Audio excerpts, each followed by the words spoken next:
After the re-election of Russian President Vladimir Putin, thousands of anti-Putin demonstrators took to the streets of Moscow and other places to challenge the result. As I recall, Putin won the highly contested election with 63.64% majority vote. The demonstration against him have turned dangerous according to media reports.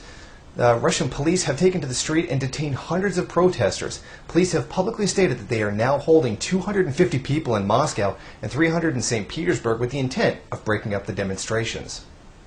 According to reports, about 20,000 anti-Putin protesters came to Pushkin Square to denounce the electoral victory by Putin.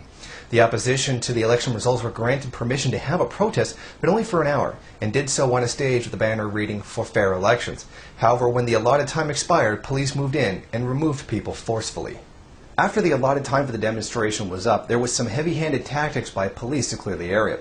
Officers formed rings and herded protesters down into entrances of the Moscow metro. Dozens of people were arrested, including some of the main opposition leaders at the event.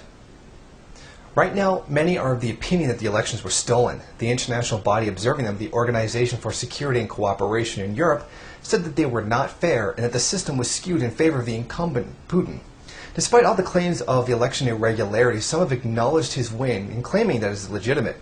Catherine Ashton of the European Foreign Affairs Chief said it was a clear victory for Putin. Locally, the runner-up in the election, Gennady Zyuganov of the Russian Communist Party, does not agree.